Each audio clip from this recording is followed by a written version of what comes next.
are going to go forward as Aries, and that means not putting up with lies anymore.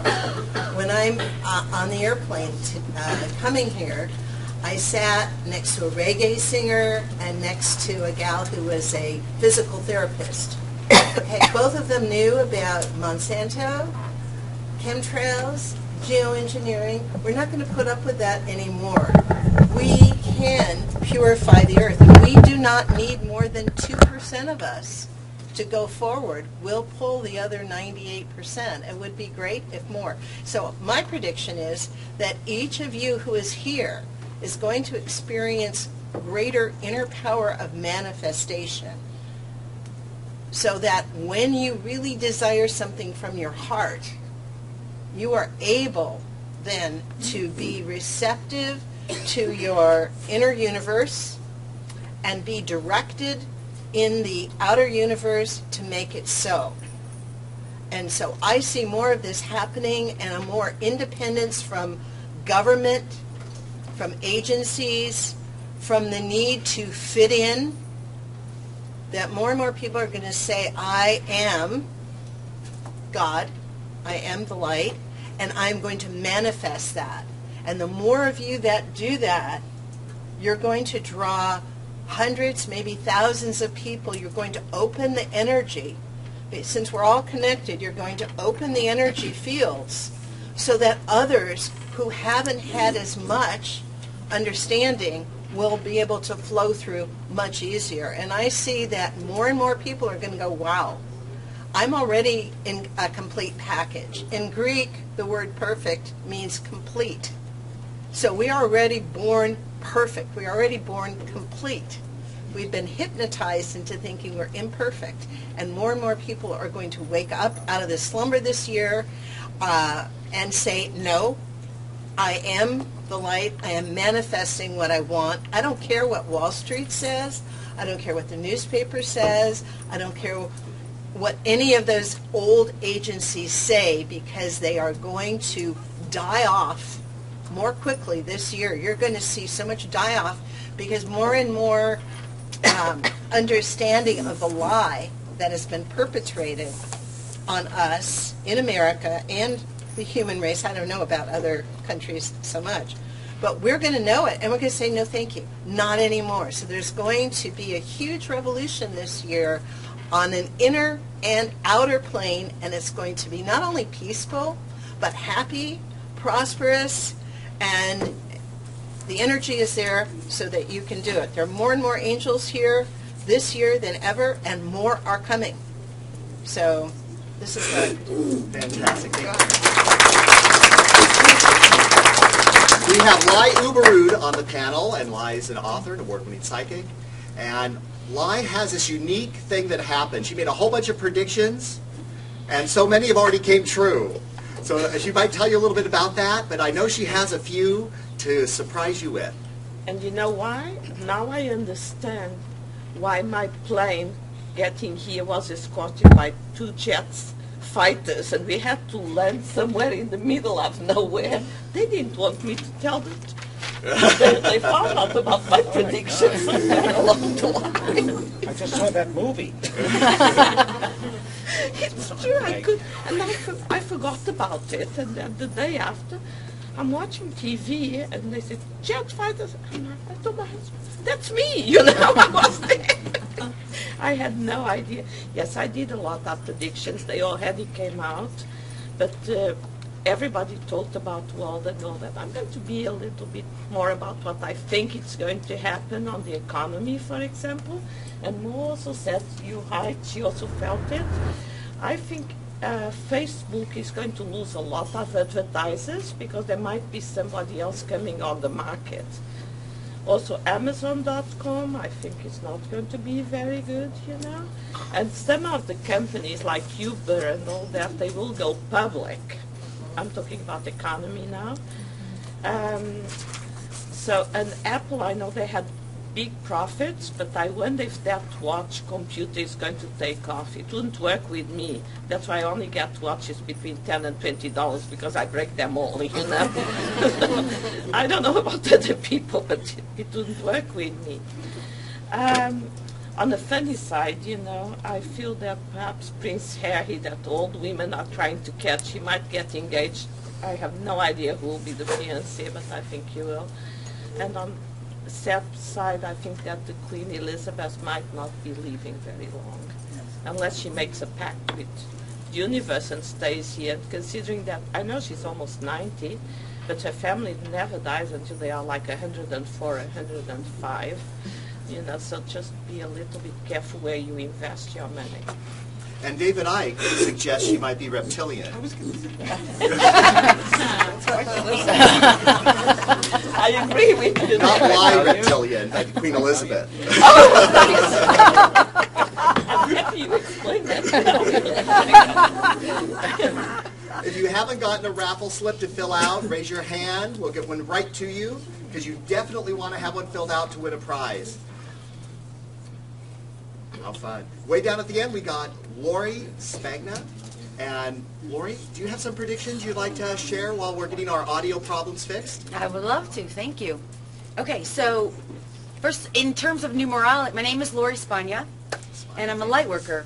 So in terms of numerology, we're in a year 8, and we're also in a year goat, year sheep in terms of Chinese astrology. So we can extract a lot of information just from those 2 pieces of information.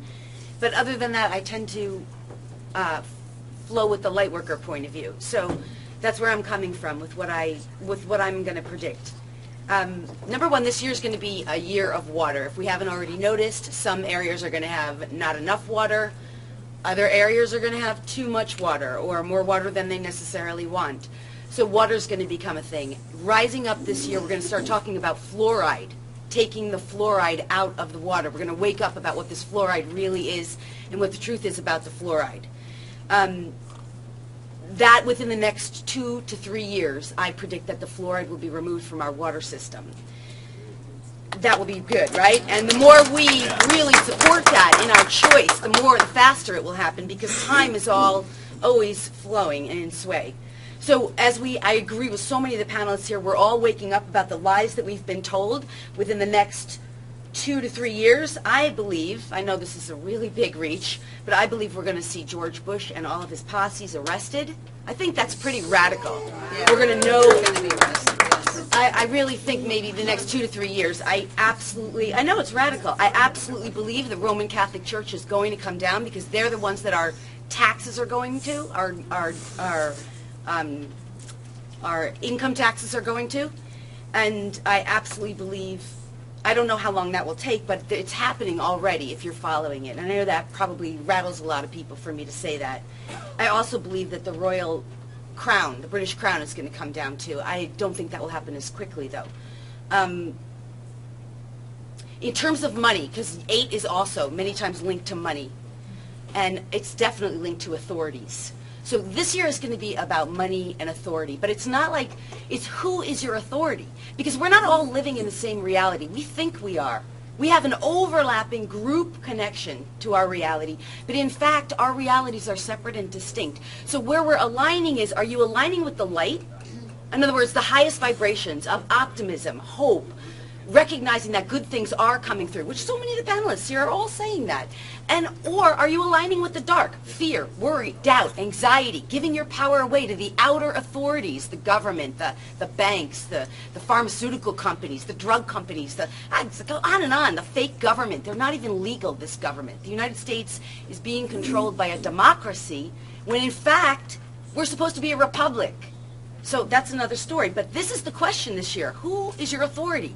And ultimately, you're going to find, I believe, if you're on the side of the light, your authority is you, the God within you, the divine connection that each and every one of us have and are awakening to. And more people this year are going to awake.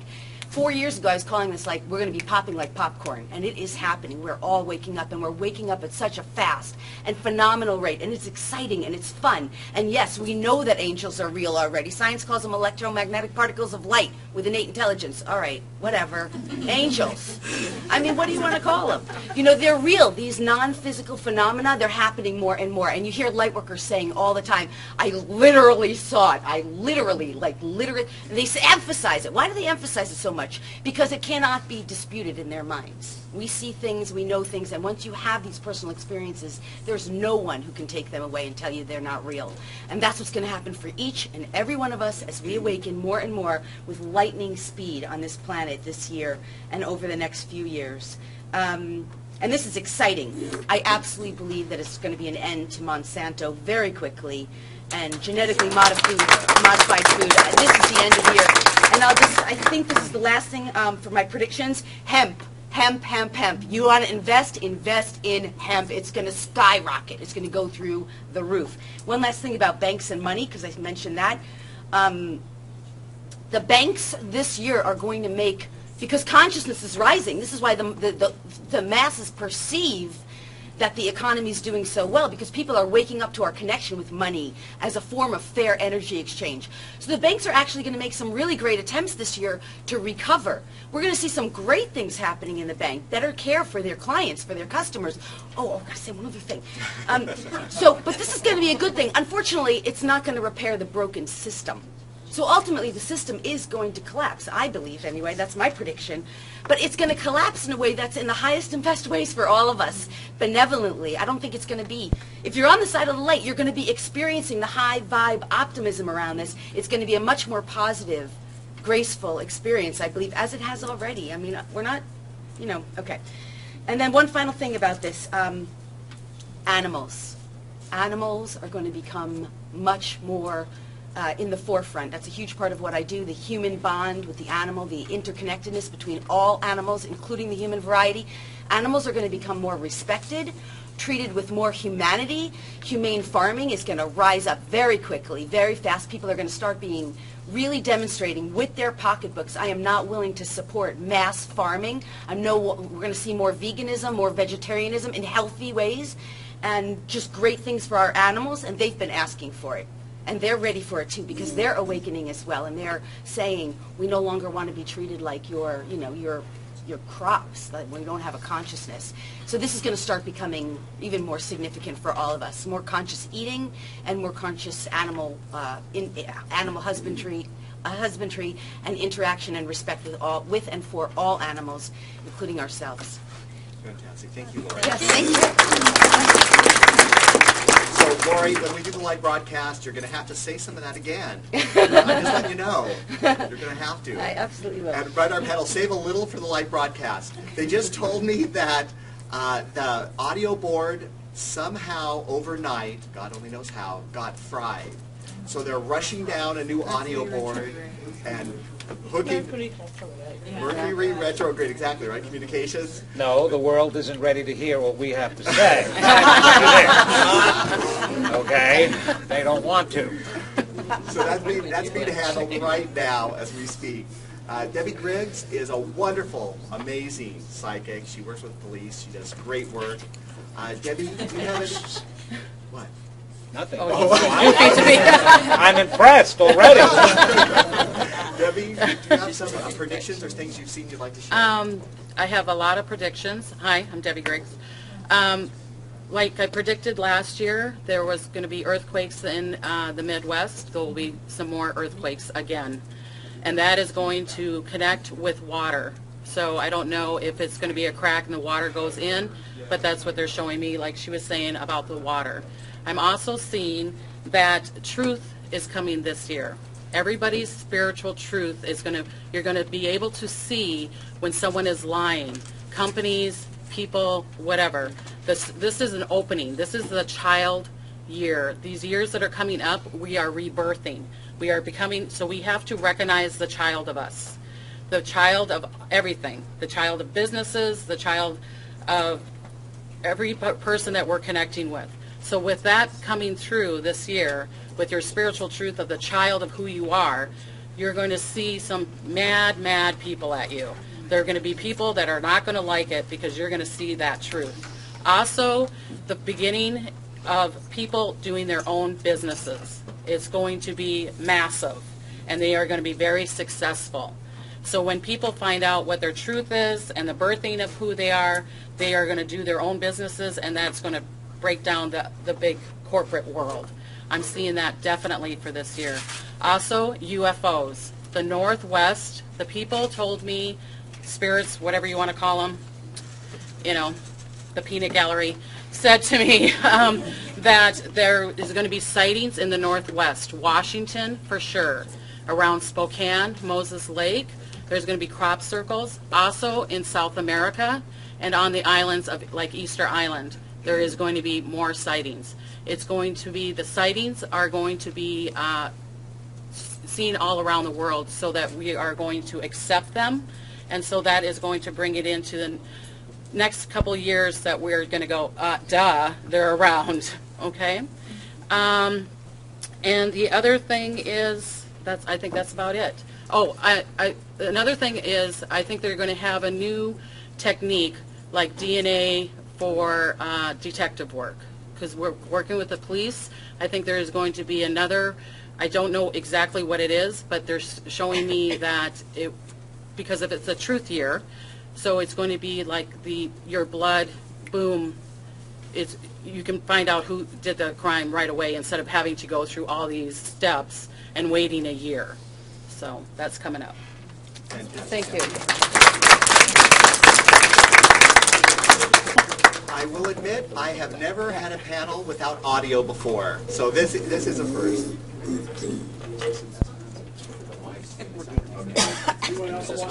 It's working. It's not just for the live stream. Yeah. Okay, so we can start then. Where are we going to start? So someone would let me know. So, Joseph, if we're not starting, I'd like to say something. I don't know, if everyone can hear fine, then that would be great. Yeah, I'll start. I might have solved up to them. Okay, we're going to wait a second. Tech just said they may have solved it. Ooh, so we're going to wait one more second. I'm going to set this down. Joseph, may I say something while we're waiting? Yes, go right ahead. I want to say something that Lori talked about, and that's about the fluoride. I don't know if you are familiar with ozone. Yeah. Ozone therapy kills cancer. And kills cancer. It's working. So shall we stop? Ozone will kill virus, fungus. It will oxygenate the mitochondria in your cells. And more we're going to look at ozone. Ozone therapy has been used in Africa this year, in Sierra Leone, to kill the Ebola virus successfully. And ozone is very inexpensive compared to fluoride. So it will be an economic boon. And so more and more it's becoming accepted. It used to be that doctors who used ozone were tried and convicted and their license taken away. But more and more people are using it all over the United States and the world. And it works. And it's a viable medical option, but it's also a viable option for cleaning water, having clean, oxygenated water. And we're going to see this more and more, not just 2015, but 2016. And by 2017, I believe more than the tipping point will have tipped, and the public will say, no, we refuse. Hold that thought. We're going to go live. Woohoo! All right. Welcome, everyone. I'm your room host, here to introduce our host for today. Joseph Ernest Martin is the author and the artist for the award-winning Quest Tarot. His book and deck won Best New Age Interactive Product of the Year, and he won the Visionary Award of Excellence in International Competition. He also won Best of Show at the Holistic Living Expos of California. Joseph has been on national radio shows as well as on TV, and was a finalist on the Bravo TV pilot Housebusters. His TV series Paranormal Insights won 3 Video Excellence Awards for Best Talk Show, and he just completed 68 30-minute episodes. Each year he appears all over the West Coast, and you can see more about him on YouTube, Vimeo, and Facebook. He has over 16 DVDs on various topics available. And I'm thrilled to introduce the moderator of our panel today, Joseph Ernest Martin. Isn't it nice to be actually starting? For those who are watching live stream, we had a few tech problems getting started, but we're here. We're broadcasting live to people all over the world. This panel is also going to be seen on Facebook, Vimeo, and YouTube coming up this year. It's also available on DVD if you want to get a copy to hear all these predictions and what's going to happen again. If you haven't already turned in your raffle slip, turn it in, because we have literally like $1,000 worth of prizes you're going to be having a chance to win during our panel here today.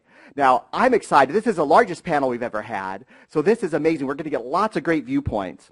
Our first panelist is Lori Spagna. And Lori comes from a long line of European psychics. She has worked all over the world as a spiritual advisor and visited many holy places on her journey to enlightenment. Winner of the Houston Press Awards for Best Psychic and Best Pet Psychic. She is a medium psychic, animal communicator, past lives reader, guest and a moderator in panels and keynote speaker. She participates in holistic expos, author of Celebrity Pets Tells All, which I have read, and it's a wonderful, charming book. She's an expert judge in Glamour magazine, as in is in the Glamour Hall of Fame. Lori Spagna.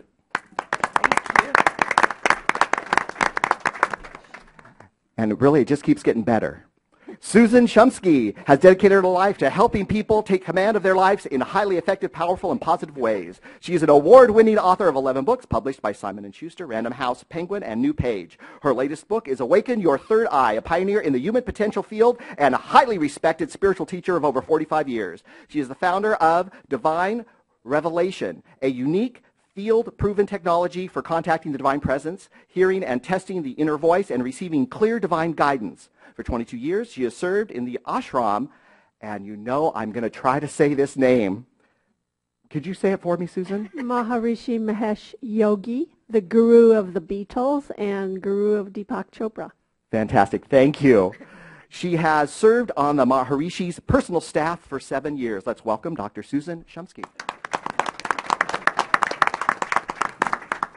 We have for us for the first time an author with a brand new career cards deck that's been published, Margot Mattis. She's an intuitive strategist and spiritual advisor who helps people all around the world. She's a creator of the Career Cards, a powerful and unique oracle that is used in 14 countries and delivers practical advice for life, career, and relationships. She's an award-winning writer, newspaper journalist, and accomplished public speaker who began speaking professionally at just 14 years of age. A highly respected corporate trainer to Fortune 500 companies, Margot has helped many executives from companies including Verizon, Wyndham, and State Farm become happier and more successful corporate entities. Margot Mattis.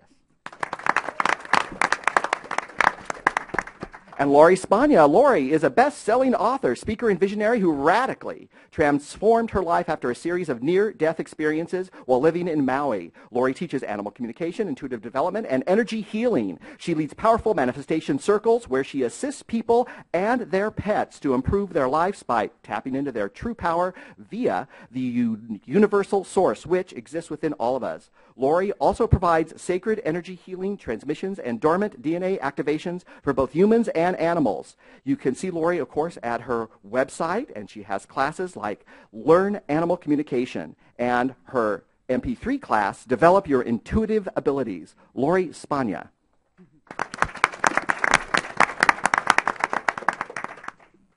Vincent, who last year on the panel, I playfully introduced that he's not Italian, he is Sicilian. There is a difference. Uh-oh. Yeah, really. Uh-oh. Vincent is a triple power psychic medium, a truly amazing psychic with the knowledge and experience of a licensed psychotherapist and the big, charming personality of a showman. Besides being invited to present his keynote programs around the country, Vincent continues to be featured on numerous radio and television shows, including Hay House Radio, Coast to Coast AM with George Norrie, television, and Vincent loves his many featured guest spots on daytime shows around the country, which I've seen. They're actually really good. Chicago continues to air special television shows with Vincent's healing famous Chicago haunted places. I think I mixed those words up. Vincent's life experience, extraordinary psychic gifts, and authenticity have allowed him to inspire and transform the lives of thousands of people from around the world. Let's welcome Vincent Jenna. We have with us Dr. Catherine Athens, a psychotherapist and author of several award-winning books. has dedicated her life to relieving human suffering by teaching people who they really are and that they are miraculous human beings empowered with the ability to change their lives mentally, emotionally, and physically. She trained with Dr. Meyer Friedman and Dr. Ray Roseman, who were the leading exponents of the relationship between type A behavior and heart health. At SRI International in Menlo Park, California Department of Behavioral Medicine, she reached and studied the interaction between stress and smoking. Dr. Athens also worked with the Center for Research and Disease Prevention, Behavioral Medicines, and the Department of Psychiatry at Stanford University, where she studied the effects of stress on longevity, weight, intelligence, and the ability to concentrate. Let's welcome Dr. Catherine Athens.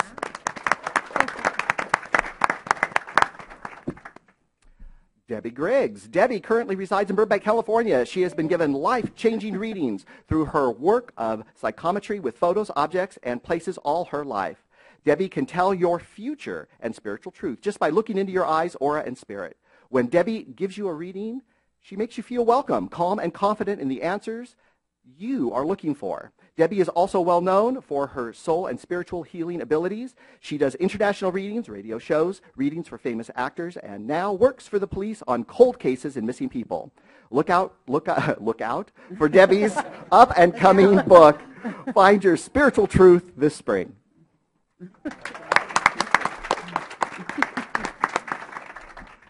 So very exciting indeed. If you haven't turned in your slips, turn them in now, please. And if someone can bring them up for me, because we'll be taking questions from the audience. Our first thought that our panel is going to be looking at today, which is kind of exciting for me. Now, I was raised Roman Catholic. You know, I was an altar boy. It was great. We have St. John the Baptist Church. And so Pope Francis, a wonderful guy, he became Pope, and he's been doing and saying amazing things, controversial things, and even things that some people say he shouldn't be saying. Some people say he might actually be the last pope because of his stand on human rights and fairness. He not only has said that ETs would be welcome into the family of God, but the Catholic Church, the Mother Church, that who is he to judge for gay and lesbian people to also be welcome. That is an amazing change of stance for that organization. Some people are worried for him that he may be in danger, especially this year. Debbie, you have a special ability to work in areas where there is possible danger, there has been danger, people harm. Mm-hmm. Have you gotten anything about our wonderful new Pope? Yes, like you said, I do predict that there's going to try to be assassins for him. There'll be people trying to harm him. There are going to be words. They're going to try to change his words around.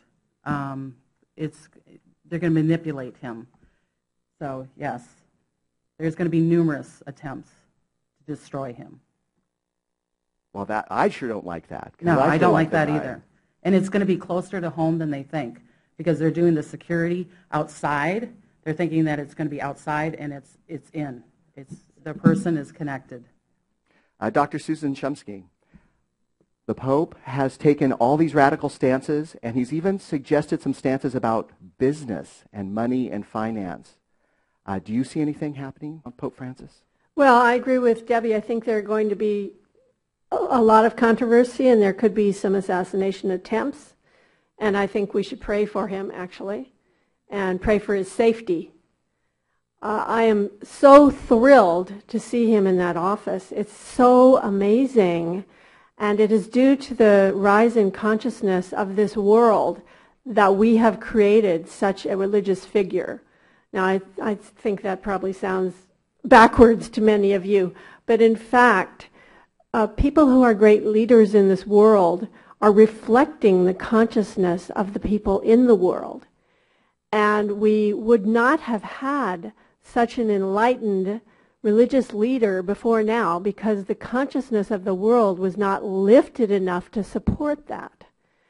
And I certainly hope that he is not killed and that he will continue in that office because he reflects what's going on in the world today. Here is a few statistics. For example, the Freedom House, which does research on civil liberties and freedom in countries around the world, in 1973 there were 29% of countries that have a lot of freedom, that are free. In 2009, there are 46% of countries that are free.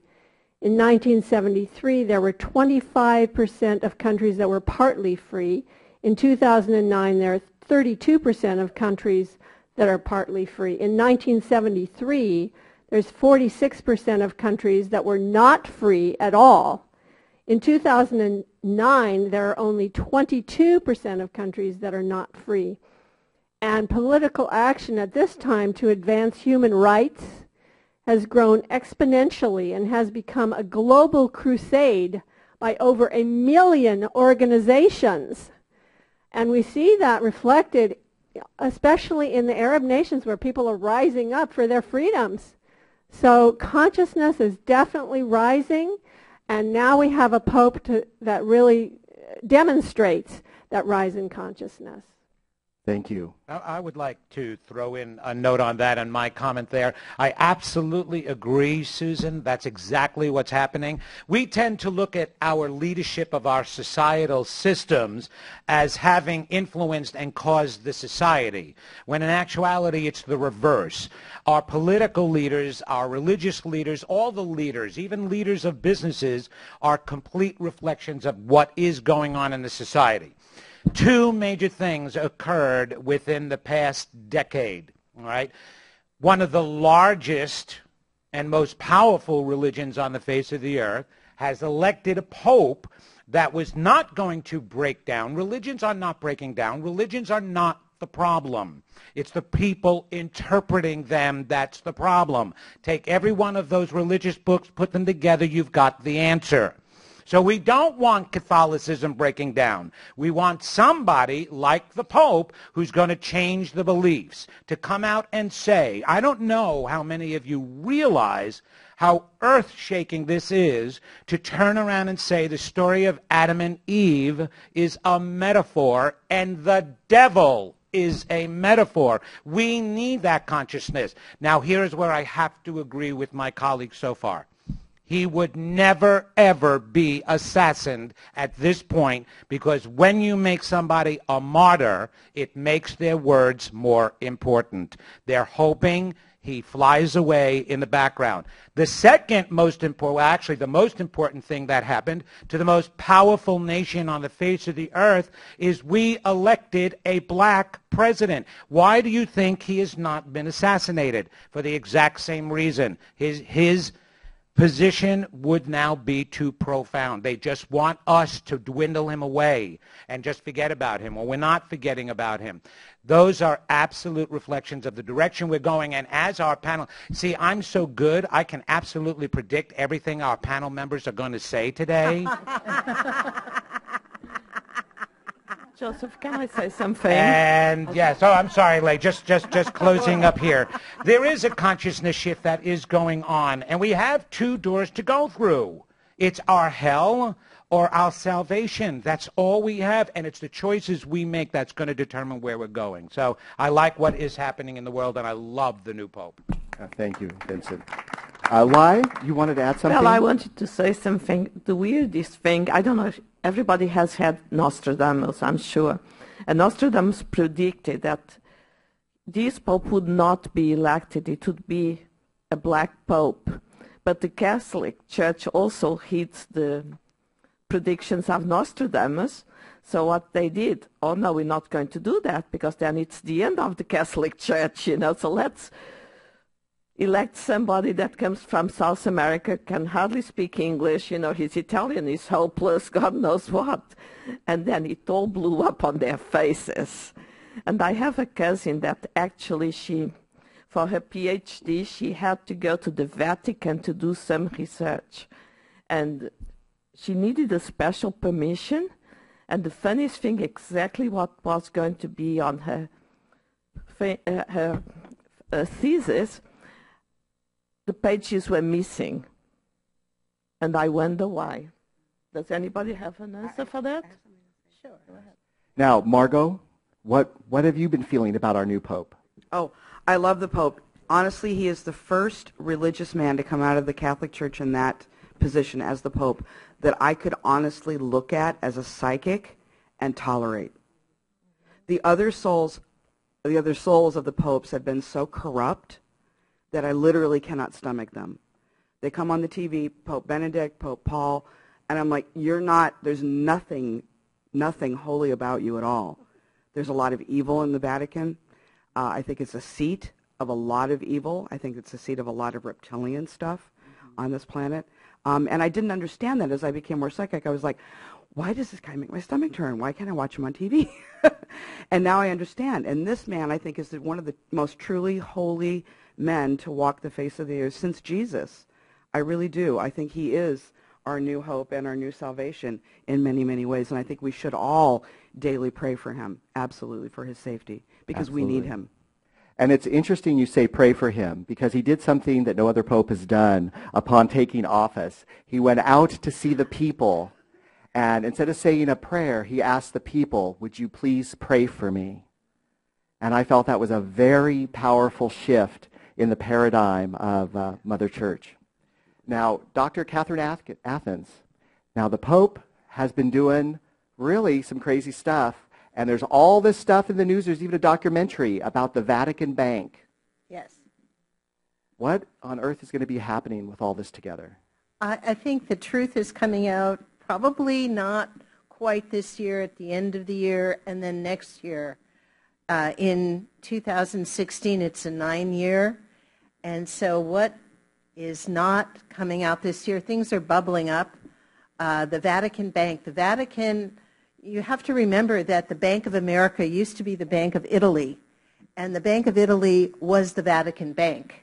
So if you can remember that, and you can remember the connection, you can see how evil that process has been through the years.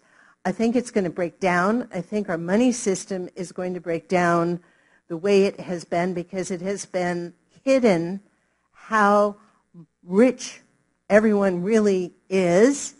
And I think the more we see the lies, the more we're going to demand our share. We're not here to suffer. We're supposed to have a lot of fun. This place is supposed to be extremely and is infinite. And more of us are going to demand that the end of this year and next year. So I see that more is coming out about the Vatican.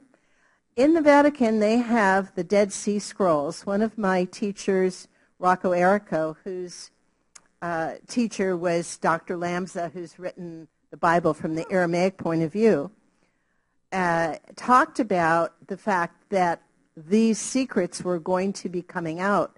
And I'm not surprised the Pope said that the story of Adam and Eve was a metaphor, because in the Aramaic, it talks about the fact that Jewish men used to have sex with young girls before puberty. And that story is a story about not doing that. And we all know what the apple represents if we think about it visually. So I think that more secrets from the Vatican are going to be coming out, and they are going to rush to destroy as much as they can before they come out. And I think that's going to happen next year. Thank you. Now, it's important to note, Bank of Italy became Bank of America. Giannini started Bank of America in San Francisco on a street corner, lending money to other Italians. And during the Great Depression, he did these amazing things. He said, nobody will lose their job with Bank of America, but we will not replace anyone through attrition. When people leave, we will not replace them. No one will lose their job, but everyone will take a pay cut. So Giannini and Bank of America originally created this huge loyalty with their employees. Then the bank sold to another group. And once that little click went over, it became something completely different. And if you look at that closely, you might be surprised how scary even Bank of America is now. We have a question from someone in our audience here today who is also going to be winning the first raffle prize. We promised the first one's going to be over a $200 giveaway, and we're going to give it away halfway through, which we are in the panel at this moment. And this goes to the winning number of B, as in boy, 0055. Is Joyce here? Wonderful, Joyce.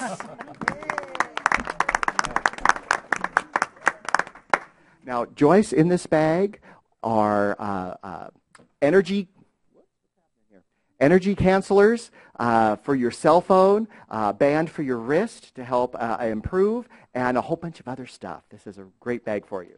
Oh, great.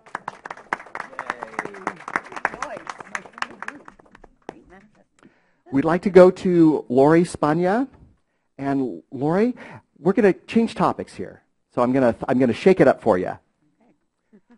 A lot of people are kind of curious. You know, this whole new age, this whole new energy, there's all this stuff happening. What's happening with the children at this time? And do you have any predictions about the young people and their future? Yeah, well, what I would say with that is we have the shift of consciousness that's going on right now. The children who are born right around 2011 and after, and even earlier than that, are already pre-programmed for new. Their systems are completely different, and their genetics, their makeup, their physiology is really more activated. So in terms of predictions, what I would say is that what we're going to discover with these children that are being born is that they're so much more gifted than us adults, and that they actually are way more advanced, that they become our teachers. I happen to believe that that science will start to see that their DNA is actually different, that they have more of their DNA strands activated. In other words, the average human right now has 2 strands of active DNA and 10 strands of dormant DNA. This is scientifically documented. And we are awakening our DNA. We have to actively, consciously, deliberately awaken this DNA. But these children actually have more of their DNA already activated. Now, in the spiritual community, we often call them indigos. Well, indigos is sort of like the first older part of us. But then we have rainbow children, crystal children. You can Google these. You can learn about them. And they're really more advanced, more evolved physiologically. So, and some of them show up as so highly evolved that we mislabel them and misdiagnose them as things like, you know, bipolar or, you know, ADHD, you know, autism. Different labels. Autism. But actually it's more because we don't understand them, and we're not allowing our reality to accommodate these very highly advanced children and their very highly advanced wisdom. So in any case, our future for me is about us. We're going to be learning from our children, and they're going to be ultimately really fine. They're, as these energies, more and more energies are amplifying and uplifting our planet coming in, they're going to be supported, and the children will really start to awaken even more. Yes, we're going to come to you, Vincent, in just a moment. The children that are being born today are being born different. That is so true. And you can tell by looking at their hands. Older generations, their hands represent the classic archetypes in palmistry, earth, air, fire, water, very polarized. The younger generation, you look at their hands, oh my goodness, they're hybrid. They're like earth, fire, or water, air. And this hybridization of energy in the new children is going to be what saves the planet. I call them the Save the Earth people, because we need the unification of opposite energies to save this planet. We need the Republicans and the Democrats to come together like the yin-yang and be wonderful. We need people who hate each other to release that energy and come together. And it's the younger generation that is representing this new hybrid archetype. Now, UFOs have been in the news quite a bit. And we have this great segue because Pope Francis and the Vatican have been talking about UFOs and our friendly brothers in the sky that can be welcome into the church, as well as basically saying, yeah, ETs, we kind of really believe they exist, which I can't believe the church is leading from the earth is flat to now, oh no, ETs exist. We'll come ahead of the government on this one. So I'd like to go with Vincent. And Vincent, we have this ET wave that's just wacky crazy. What's going on? Well, one of the things that I really want to comment on that first is, please, people, I know, I mean, and you're here at an expo, you're going to be hearing a lot of things.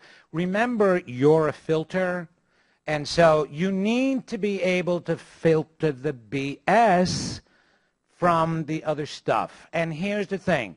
It was Einstein who said that in order for any of us to escape our universal gravitational pull, whatever there is that keeps us here, you must develop spiritual concepts. So in other words, first of all, there are no aliens that will suck your brains out. Believe it or not, you have the capacity to do that yourself.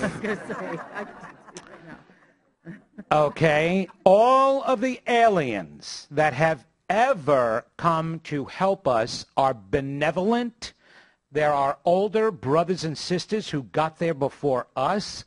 And we need all the help in the world that we can get. So, of course, there's more sightings. And the reasons why there's more sightings is not because the little brothers and sisters here are going in the right direction. It's because we've been going in the wrong direction. And, yes, we have the choice. Don't get me wrong. I am not this negative pessimist that sees nothing but garbage out there. I have to see the garbage in your own life to help you be able to heal it to start with. So we're getting all of that outside help. We are getting, a matter of fact, one of my friend's grandsons just recently told me, and your children, please listen to your children and don't lock them in the room because you think they're going crazy because they're seeing things. You're the one who's going crazy because you can't.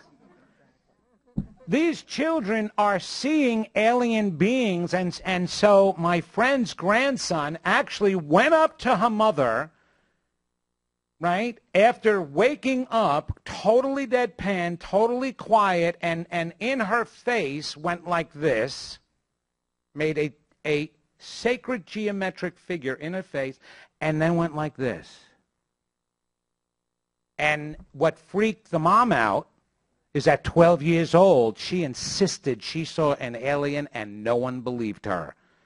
So she was at least there to be able to understand and accept, oh my gosh, my son may be seeing something. And in seeing aliens, Vincent, I don't mean to interrupt you, but in seeing aliens, we know that even with our own NASA Space Administration, right, that they have been actively covering up those sightings from the space station and from their cameras in space. Now, I just want you guys because to... of the fear. Because of fear. And we got to get over fear of all of those things we consider different, because they're here to help us and benefit us, not to hurt us. Absolutely. We will get to you in a moment. The NASA question comes up really big, and I'm going to tell you why. How many people know about Netflix? Right? Nobody on the planet doesn't know about Netflix. They take a 4K signal now, and they have the capability of doing an 8K signal. You know what that is, right? A 4K television, 4 times the resolution of high-def TV. An 8K is 8 times the resolution of a high-def TV. That's huge. That's like millions and millions and millions of pixels on the screen. And Netflix on the planet beams that signal up from the Earth to a satellite, through the atmosphere, back down through the Earth to their subscribers. And we get an 8K picture. Has anyone ever been on the NASA website to look at the quality of the pictures being broadcast? They're washed out, they're high contrast. They're high contrast, you can't see the stars. Netflix has a better broadcasting system than NASA? Why is NASA not allowing us to see what's actually in space? And more importantly, the people who are watching this, they are recording live all NASA transmissions. When they find an anomaly, they go back to mark it, and they find that that transmission's now been deleted or covered up. So what is our Space Administration covering up? Debbie, I know you wanted to add to this. I wanted to add to about the children. The aliens, what we consider aliens, they're not the green with the, the head. They're among us already. And our children are communicating with them, and they are downloading us the information. So your children are looking at you and are saying things to you, and you're like, what the, and they're downloading information. This cannot be covered up. They had to go this way because of the corporations trying to hide it and ASA and all that stuff. So now they're using our children. They are not crazy. They don't have the ADD. They're not schizophrenia. They're mediums. They are the light workers. Let's bless them, pray for them, and that we waken up and hear the messages that they want us to hear. They are the truth. Thank you, Debbie. Margot, you wanted to add about this? Yes, thank you. Thanks, Debbie. It's great that we're talking about this because just yesterday, a 7-year-old boy came up to my booth with his mother. They didn't speak a lot of English. And she said, he sees things and he talks to aliens. And I don't know what to do to help him. And she says, we have to go to Texas because there's gold there. And she was so supportive of her little boy. And he was just magical. I walked up to him and I was so honored to be in his presence. His name is Marcus. And he showed me his drawings. And he said, you know, we have to watch out for the grays because the grays are bad. But there are grays. And I disagree with Debbie. I think that there are gray aliens. There are also reptilians. I've encountered both of them. And in my angelic soul clearing work, I have to deprogram a lot of people from that kind of interference. And it's amazing. It's like they'll have this issue, and then we track it, and there's somebody up there who's been sent on a mission just to interfere. They do that a lot. There's a lot of programming and a lot of interference to keep our vibration low. And with the talk on this panel about awakening, now is the time to break those chains, to become fully awakened, fully alive, and fully light. So the children are so awesome because they don't have that veil. They don't have the illusions that we have. They don't have that interference. They're very clear. I mean, I couldn't believe it. This kid walks with, I talk to aliens, and they tell me this, and they tell me that, and I was just like, this is awesome. I said, go to the alien panel. Yes. Gray's bad. Palladian's good. Yes. No, I'm sorry. I can't go here. Put this speaker up a second here. Okay. This reptilian crap, okay? All right, listen. You know what, Vincent, I'm going to jump in and just say something. No, wait. No. I'm not. This is totally respectful because you actually I just want to make one statement. So many I want to things. make one Yes. statement, and that is, a man with an experience is not at the mercy of a man with an argument. Okay, you're absolutely right. It's just what you interpret the experience as is what you call, whether it's expert or opinion, that's different. Okay, so even an experience is an interpretation too. The thing is, if there is, think about this logically for 1 minute. If there is something that can control us and hurt us, are we then 100% in control of our lives? No. We are not victims to anything. To me, the most reptiles and reptilian alien nation are the people that are down here on Earth trying to convince us that we have no power. That, to me, is much more destructive, and I can see where that can come from. However, this is what happens, and this is where the problem is by believing in those things. You have something else other than yourself to keep blaming. When you can't control your life, I can't control my life. Oh my God, the energy matrix that's sucking the energy out of my brain, or the aliens that are coming and hurting me, or, you know, all of these bad things that we've got here. We've got people calling themselves scientists proving that there's these things attempting to hurt us, or that the government has been taken control of by these aliens to manipulate us. As long as we keep coming up with excuses, we never take full responsibility. That's the only reason why I had to throw that in. I want to eliminate the excuses. I don't even care if there are reptilians. If we're still getting our brains sucked out by them, it's our fault. It's not, but thank you for sharing. Dr. Susan Shumsky. What are your feelings about this wave of UFOs? Is this new, or is it just that everyone has cell phones now and they were catching them? Well, I do believe that there are some travelers from outer space. However, I believe that most of the UFO sightings is what they're seeing is extra-dimensional beings, not UFOs. They're seeing beings of other dimensions, especially we've been talking about the children seeing these beings. They're probably seeing beings of light. They're seeing ascended masters. They're seeing angels and archangels. They're seeing beings from the spiritual world. And this is a good thing. So we should encourage our children with their experiences of clairvoyance, clairaudience, clairsentience, and not try to suppress that. Unfortunately, most parents are saying, oh, well, you're lying, or that's just a fantasy or something. But in fact, it's not. The children are seeing these things really. And children, I have great hope for the future because of the children. They're really amazing. And also, I just want to, I did a lot of homework, so I want to quote a couple of statistics. in reference to, we're becoming a lot smarter, okay? And people are being born a lot smarter and getting a lot smarter. In 1950, 56% of the world population could read and write. In 2009, 84% of the world can read and write, and this is from UNESCO. They did a survey. In 1920, IQ scores in the top 10% of the population would place you in the bottom 1/3 today. So the IQ has just risen exponentially. Now, in reference to, and also the chance of having dementia in old age has reduced. We think it's increased, but the statistics say it has reduced. So we're becoming a lot smarter. People are being born with these amazing abilities, and UFOs. My experience has been that people misinterpret what they are seeing, hearing, and feeling.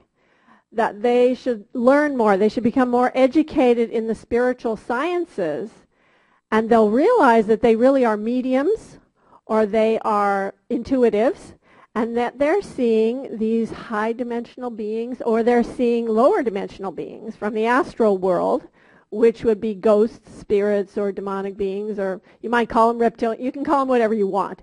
But they are beings of various planes and various planes of existence, and we can communicate with them or not. We can invite them into our energy field, or we can ask them to leave and go into the light, which is where they belong, rather than bothering us or trying to I think that's a really important us. point I'm going to reiterate for you.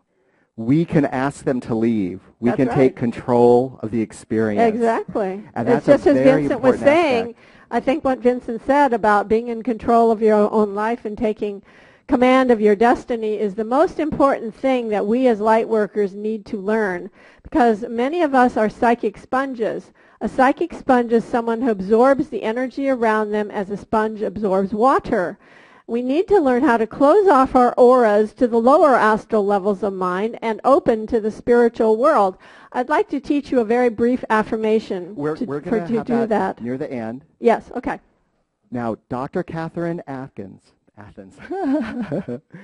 I know you have a lot of experience in multi-dimensional reality. Yes. It's incredible. Yes. What do you think's going on? Are UFOs part of that? I'm sorry? Are UFOs part of that multi-dimensional reality? Absolutely. The planes are getting thinner and thinner. The divisions are getting thinner and thinner. And we're going to see more and more other kinds of beings. Everybody. I want to say something, if I may. We've been talking about the children, but I'd like to talk about everyone who's here. Everyone who is here has the ability to do whatever it is the children can do now. Activate your inner child. You have that ability as well. You have the ability to activate not only the next 10 strands of DNA, but you can actually add DNA to you. So I just wanted to say that. I have seen, my husband wanted to, I'll tell you a quick story. My husband wanted to go take a ride with the UFOs. So every night he was out there going, come on, I want to take a ride, I want to take a ride. I looked at him, I said, are you out of your mind? He didn't even specify who. I said, you want to go on the Greyhound bus? Or, you know? So one night, okay, in the backyard, they heard him, and they came. And he goes, what am I going to do? I said, you're going to get in the other part of the house. I went outside with a stick. I said, you get the hell away from here, and you do it now. And, of course, I use, in the name of Christ Jesus, you get the hell away from here. Right? So they're there. I said to him, you better specify who and what you want the next time, because I may not be home.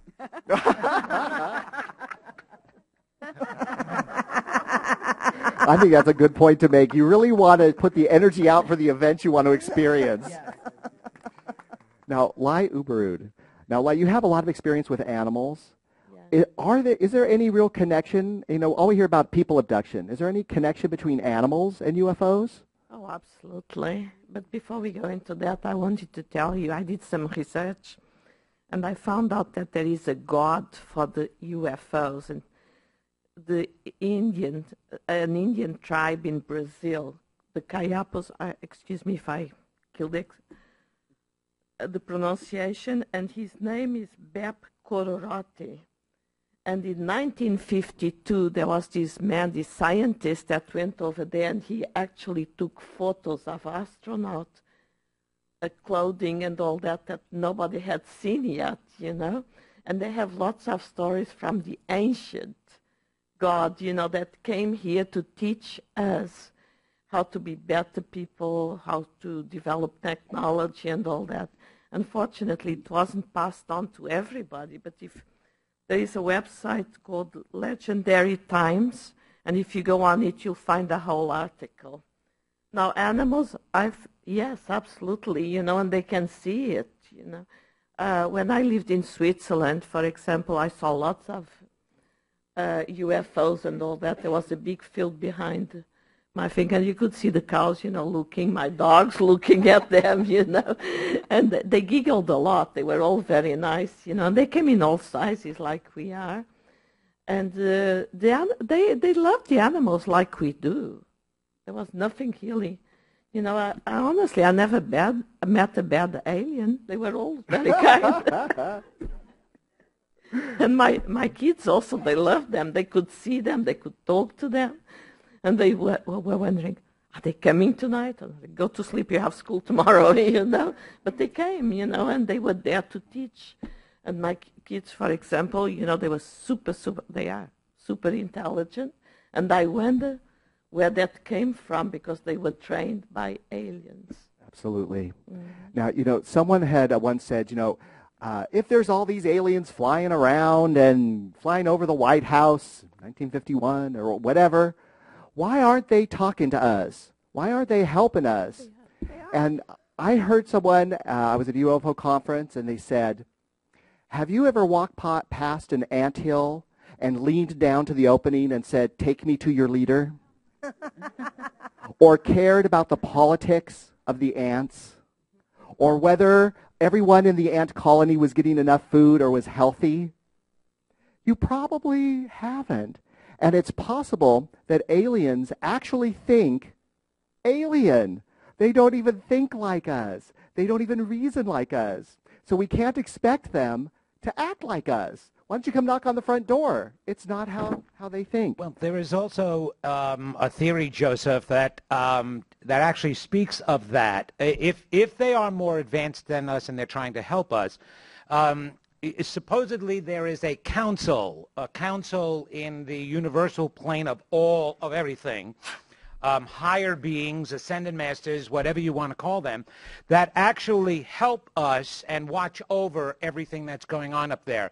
And the thing was, the aliens from the very beginning came down. They were making themselves very quite seen. I mean, that's why there's paintings all over the wall. And we accepted them quite. Oh, you're going to help us build a pyramid? Wow, what the heck is a pyramid? That's cool. Wow, I love it.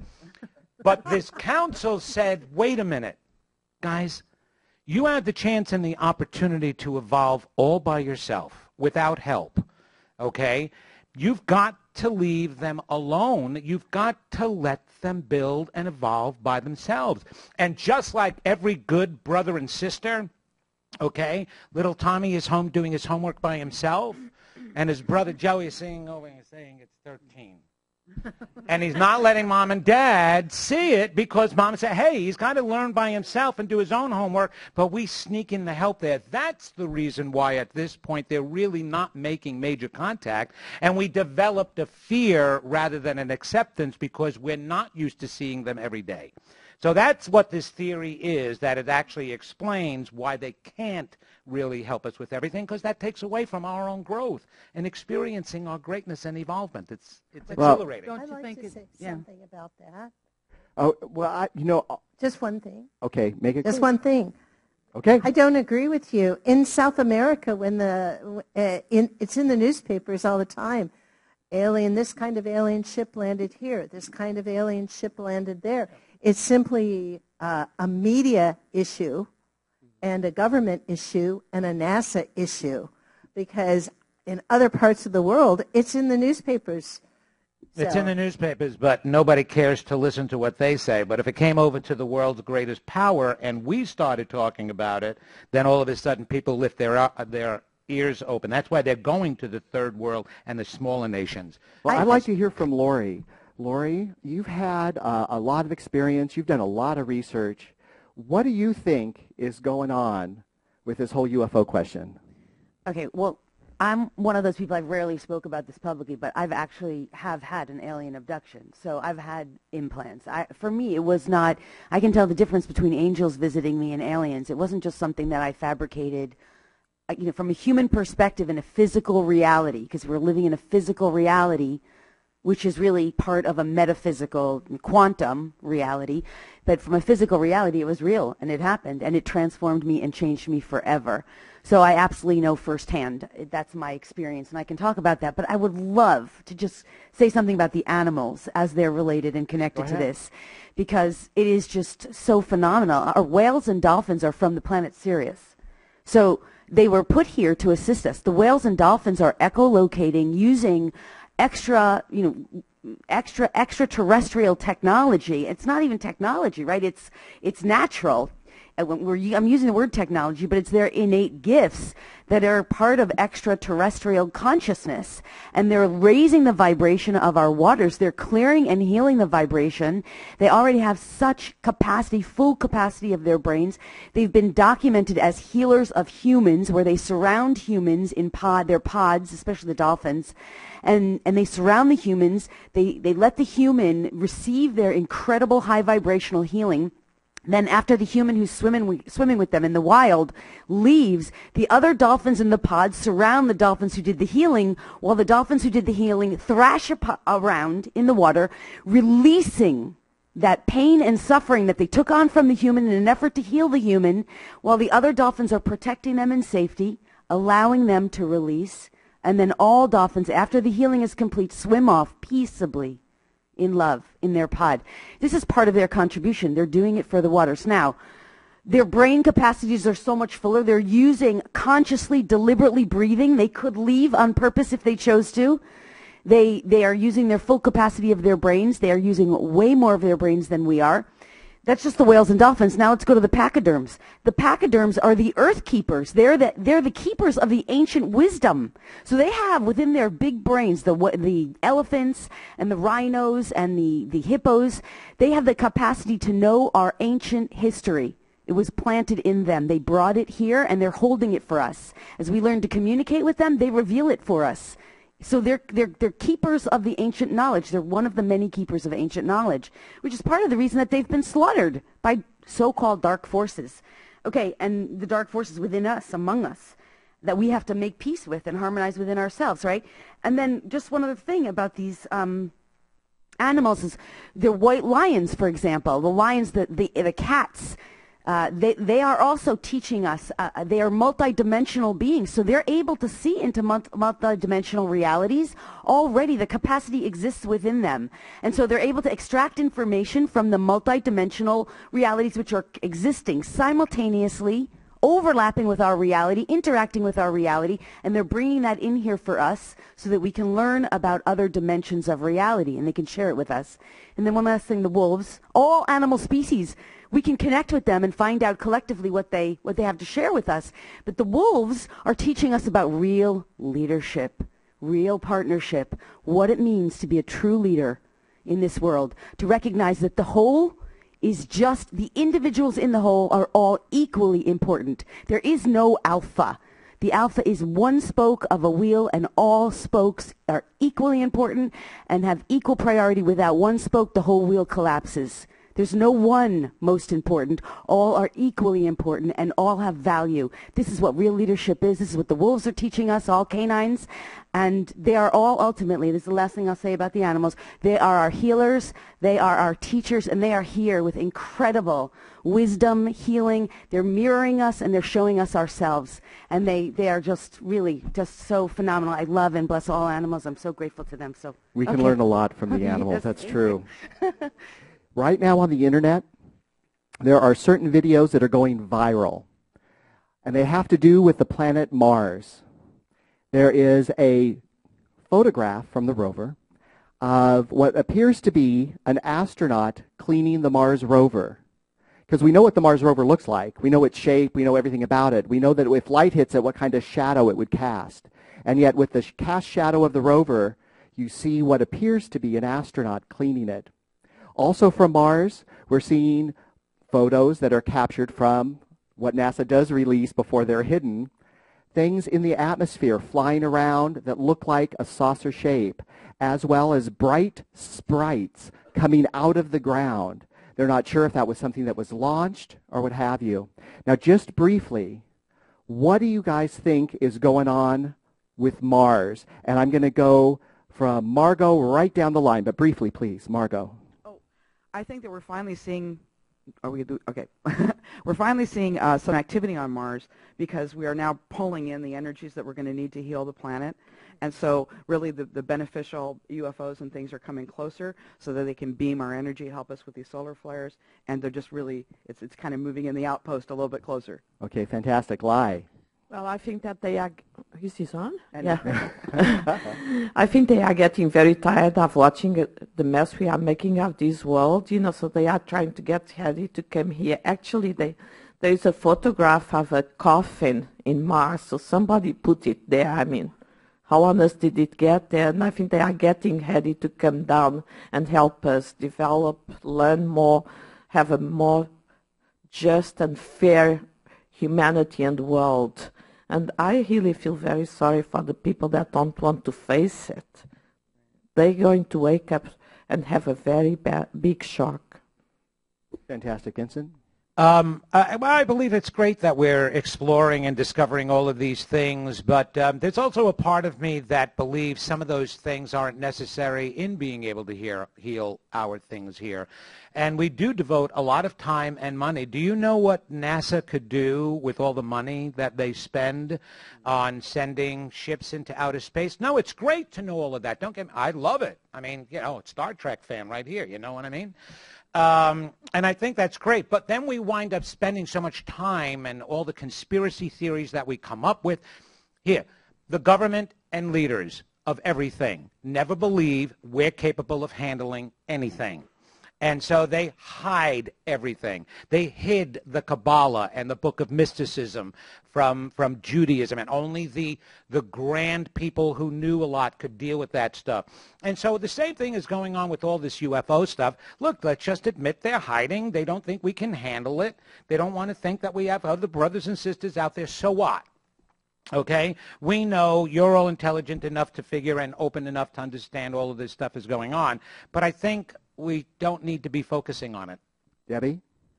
I believe, again, here it is, the truth here, and the people that have been going around and saying, nobody's believing me, the ones that are seeing it, a story is that I saw a UFO and my husband was with me and he did not see it. I asked the spirits why, and they said because he is not ready to see. So these documents, these films that are going out there, it's to acknowledge the ones that we're crazy. And they're saying, they're downloading and saying, no, you're not crazy. It's a truth.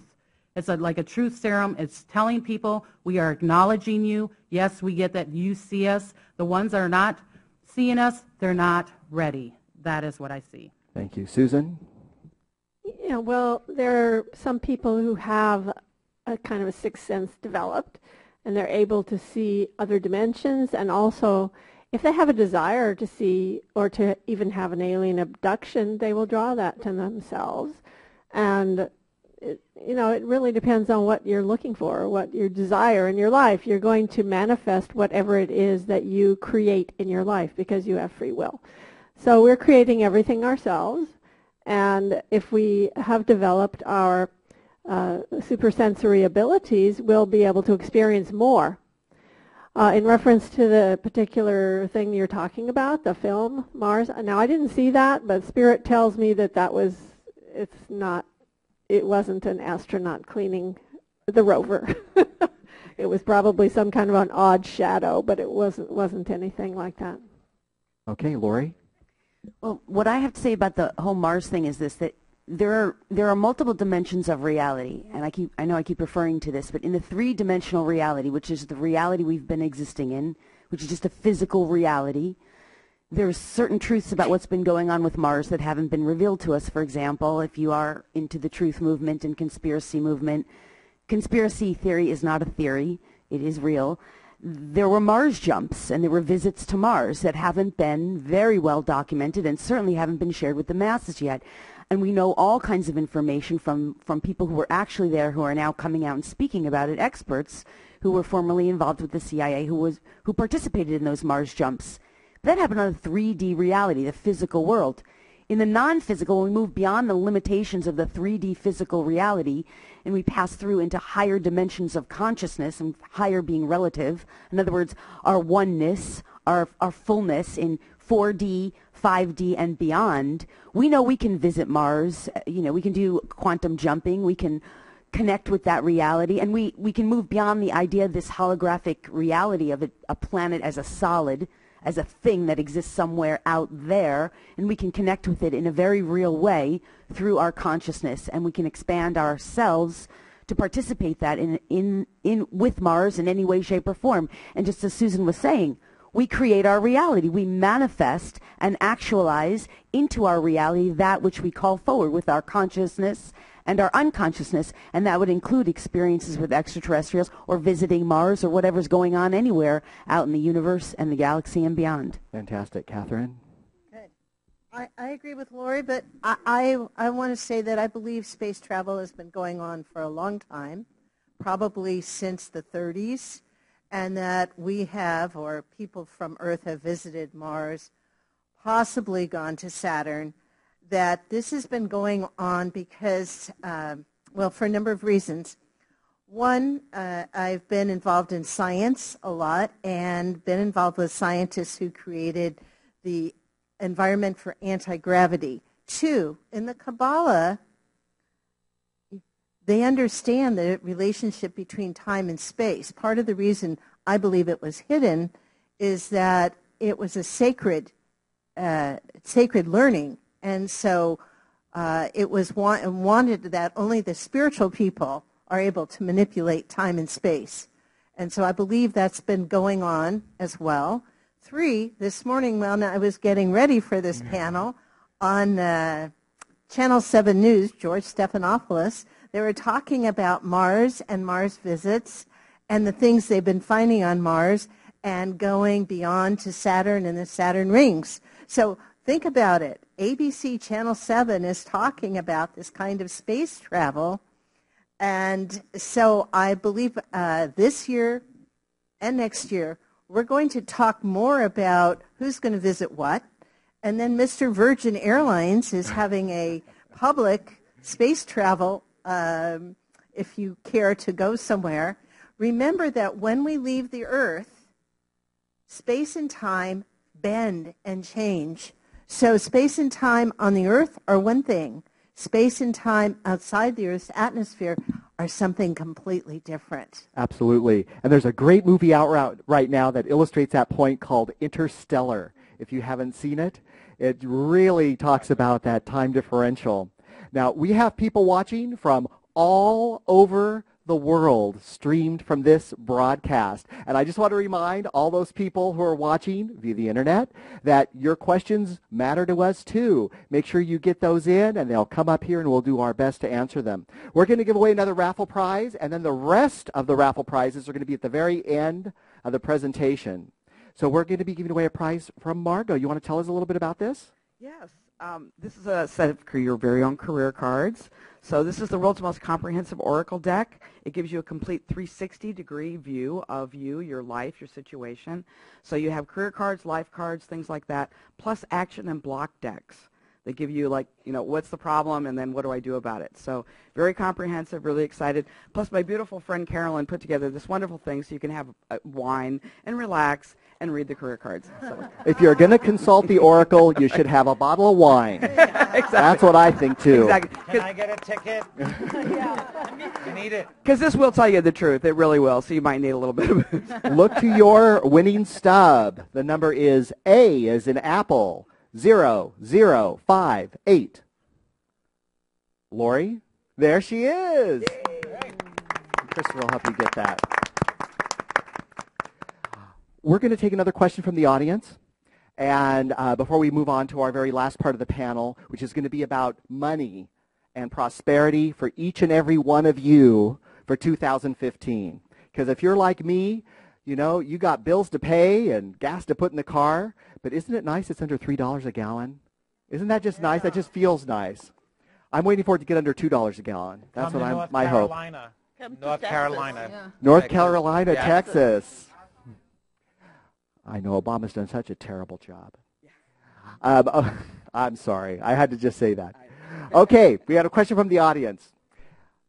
This person wants to know, can you tell us about like seeing your angels or connecting to your angels or this non-physical presence that seems to be showing up in pictures sometimes, seems to be seen, especially sometimes in times of struggle. Now, I want to remind our panel to be brief in their answers. And here we go. I would love to start with Dr. Susan Shumsky. Yes, it's very easy for you to connect with non-physical beings, and I suggest that you call them by name and just call upon them, because the basic premise, the most important premise of what I teach is ask and it shall be given unto you. So all you have to do is ask. But here's how to ask.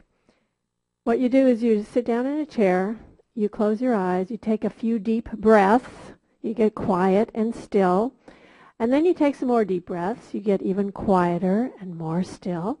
Then you take a few more deep breaths and you get into a really quiet and still place within you, deeply relaxed, in perfect peace, and in deep relaxation. And then you do something that most people don't do during meditation, and that is you ask. You ask to see the divine being. You ask for them to come to you, to speak to you. You ask a question.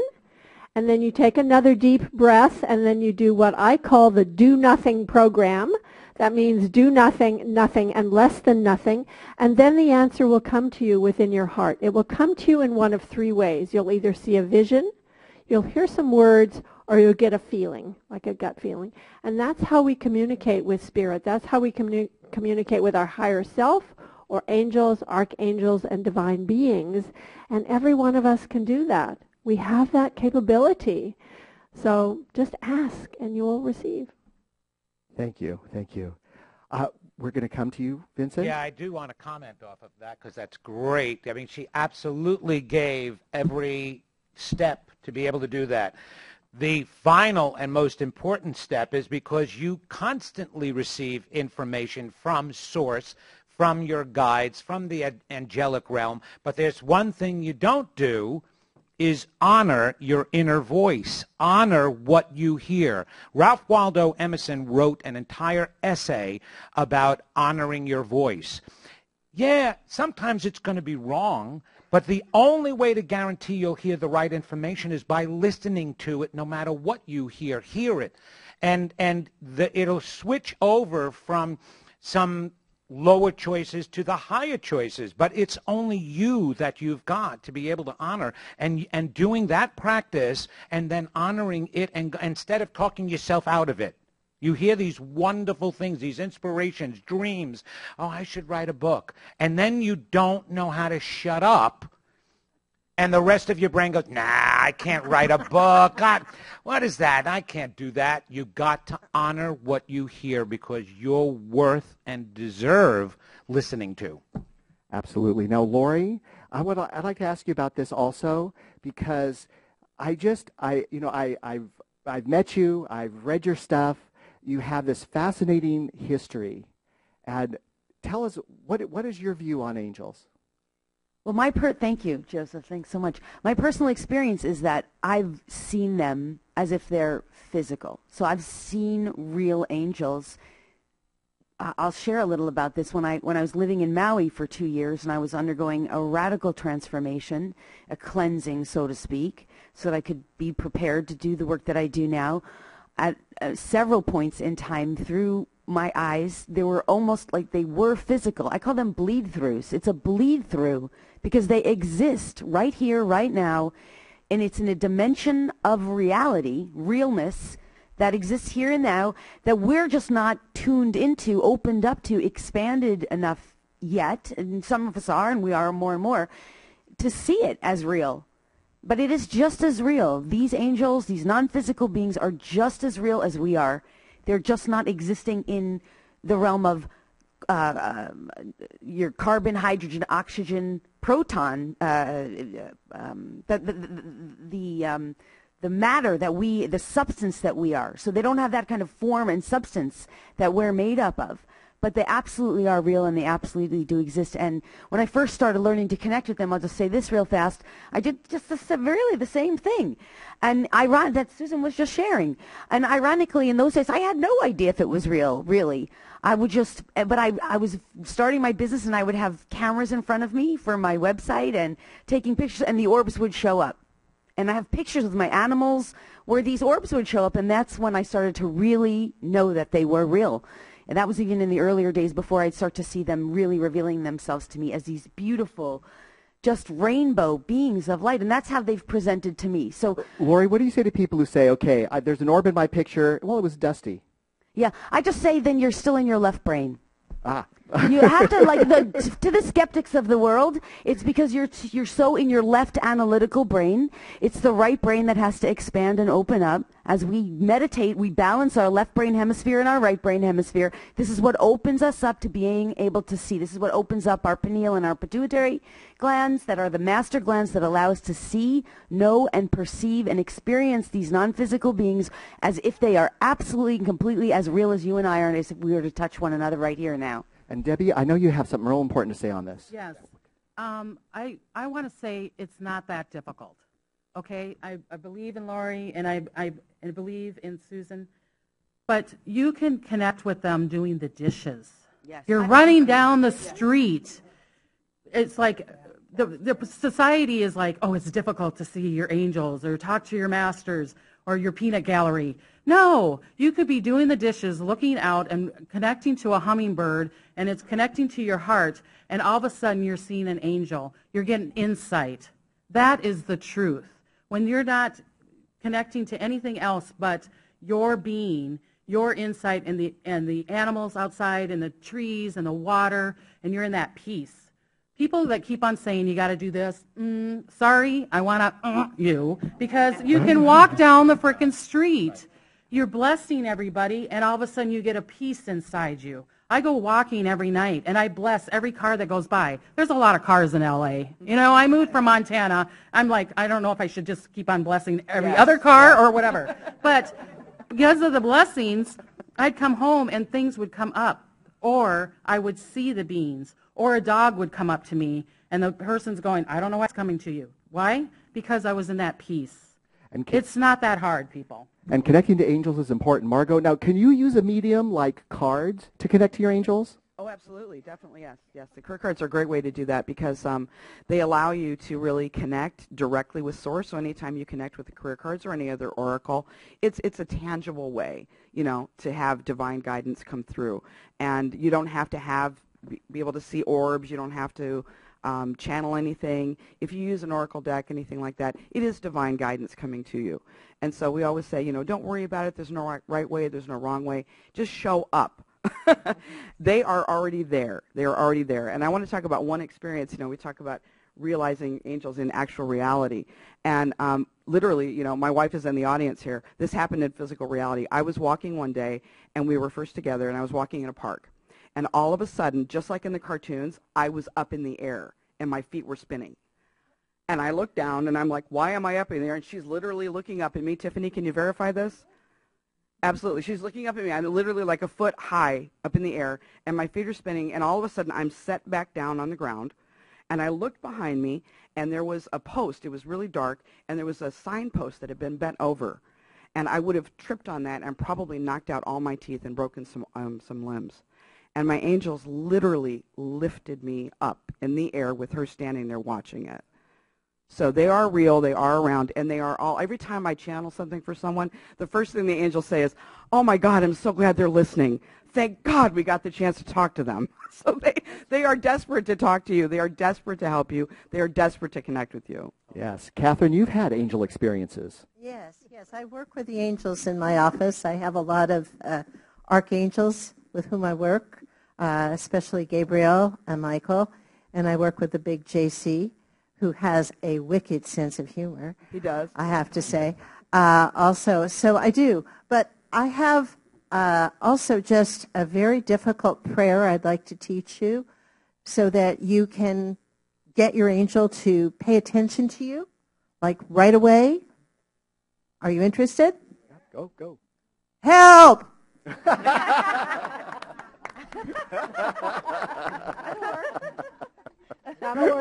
I like that prayer. That was good.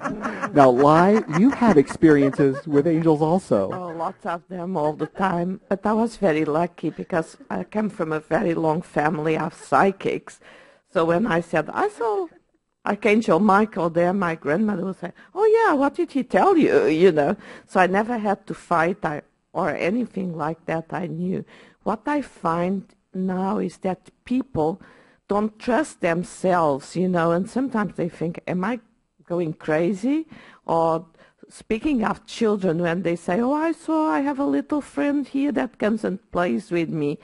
And you say, no, you don't, you know. Just accept it. There is a little angel there playing with your child. Accept it. With me, I have lots of experiences. And like her, I also tend to trip and fall. I had a lot of surgeries.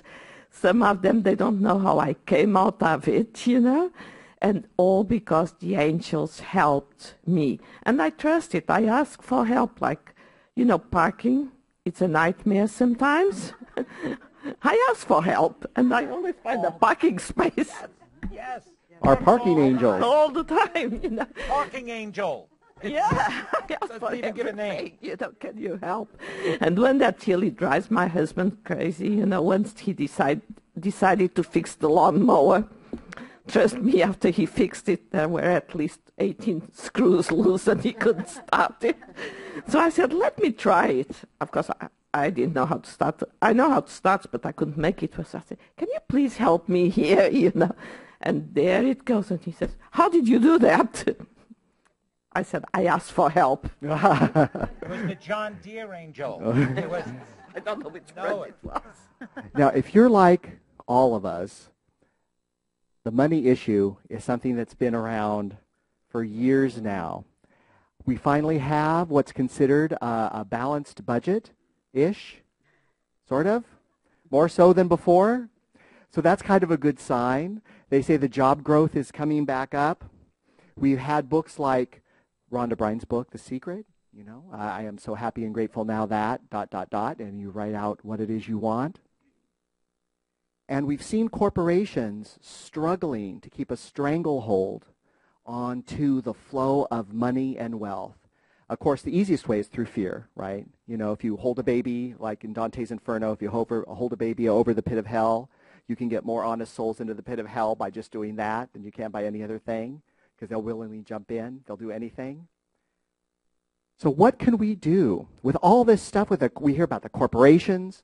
We hear about the middle class shrinking.